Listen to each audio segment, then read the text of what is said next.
This is the examination of the hidden human condition. You're listening to the Hidden Killers Podcast. This is the Hidden Killers Podcast with Tony Bruschi. A Minnesota man sentenced to 23.75 years for the brutal murder of his girlfriend. Another fine sentencing job there by a judge. 40-year-old Minnesota man, Matthew Scott Brenneman, was sentenced to nearly 24 years in prison for the brutal murder of his girlfriend, Danicka M. Bergeson, just days after being released from jail for a previous assault against her. Put you back for another 23. Jesus. Benjamin pled guilty to second-degree murder on Monday with the Hennepin County Prosecutor's Office agreeing to drop first-degree murder charges in exchange. Brenneman admitted to two aggravating factors: killing Bergeson in a zone of privacy and treating her with particular cruelty by leaving her body to decompose. Sentence means Brenneman will likely serve just over 15 years at a state correctional facility. Under the plea agreement's terms, Brenneman would serve 23.75 years in a state correctional facility. Individuals convicted of felonies in Minnesota typically serve two-thirds of their sentence, which is the case. It would be about, like I said, 15 years. The Hennepin County Attorney Marty Moretti emphasized the need for aggressive prosecution of domestic violence cases to ensure the safety of victims and survivors. How about fucking real sentences for people that do this sort of shit? Would that be a nice little thought there? Saying, quote, "We're hoping for a plea with a much stronger sentence, upwards, closer to 30 for fucking killing somebody. But maybe some play in there. But, we certainly thought we could get stronger sentencing," she said. "There's frustration with the way the system works. I mean, even if you're charged with first-degree murder, you only serve two-thirds of that, which is 20 years. And that, in and of itself, is a painful revelation. So if you want to murder somebody and get out in a relatively short period of time, Minnesota sounds like the place to do it." Brenneman had been released from jail on June 27th, 2023, after pleading guilty to attacking Bergeson in April and May when he punched, bit, and choked her in their home. How do you get to the biting part? I wonder about that. And threatened to kill her. What the fuck are you doing where you're biting someone and it's not... It's some sort of like you're so angry at somebody. Like that's what a 2-year-old does because they're so angry they bite something. Mm-hmm. But you're an adult. Like, how do you get that angry that you would bite someone? Unless maybe there was a physical altercation, they're kind of rolling on the floor, wrestling, and then I don't know. I'm gonna bite you. My God.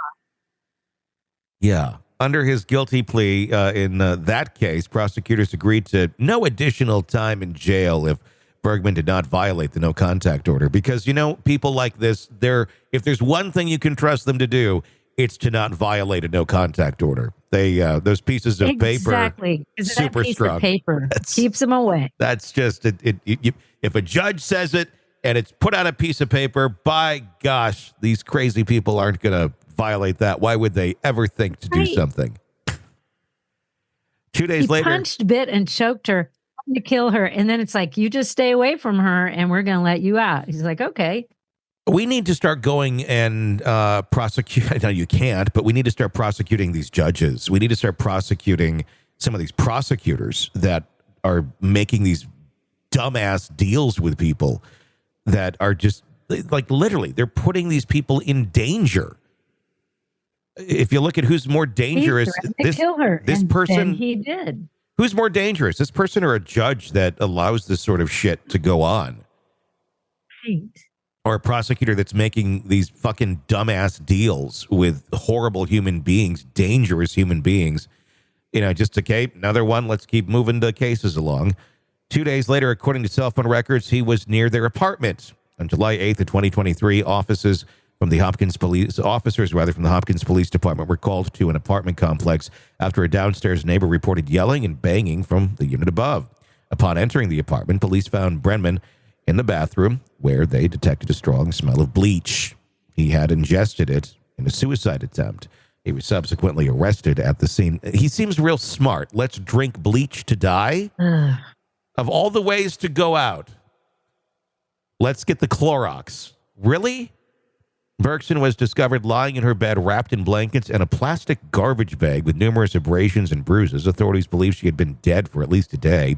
Investigators also recovered a series of notes that were written by Brenneman, including an apology and what appeared to be a confession. Bergeson's family expressed frustration with the sentencing, hoping for a longer term. Yeah, I would be a little frustrated too. I don't know. You know, it's interesting because it says that the police were called on July 8th after a neighbor reported hearing yelling and banging from the unit above. But then they go in and they find her and they think she's been dead for a year. So what was he doing? Yelling and banging like he's yelling at himself, maybe? I wouldn't put it past the bleach drinker. I mean, it's true. Well, and that might have been pretty painful. And he's screaming because he's like, I can't imagine that would feel very good. I don't know what it would feel like, but that'd be pretty horrific. Imagine it feel like your insides are burning from the inside out. So maybe that's what they reported hearing? I think I'd be like thrashing on the ground if I ever ingest. I mean, fuck. Have you ever cleaned with bleach and then like inhaled a little bit too much by mistake? And you're like, holy shit. That's horrible. I remember cleaning my bathroom once in an apartment years ago and not really knowing what I was doing all that well. I was pretty young and just really wanted to get it good and clean. And I didn't realize just, how much I had been inhaling it as I was cleaning. And then I walked out of that room and I was like, oh my God. And it was in my lungs and it was horrible. Drinking it.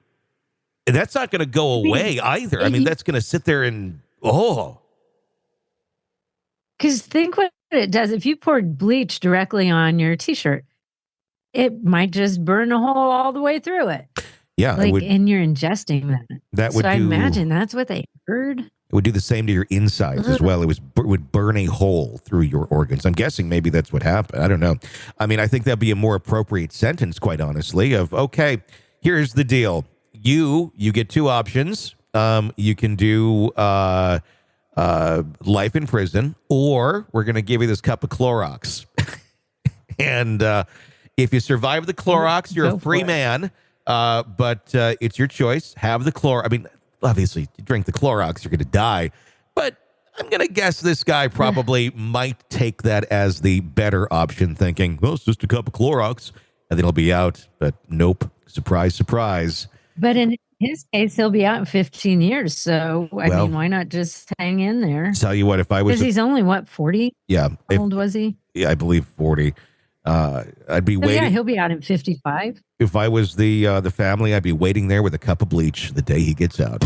Want to listen ad-free? Want advanced access to all of our interviews before anyone else? Become a True Crime Today Premium Plus subscriber on Apple Podcasts. You get every episode commercial-free. So you can binge on true crime until you can binge no more. Search True Crime Today Premium Plus on Apple Podcasts now, or go to our podcast page and sign up now. More of the Hidden Killers podcast next.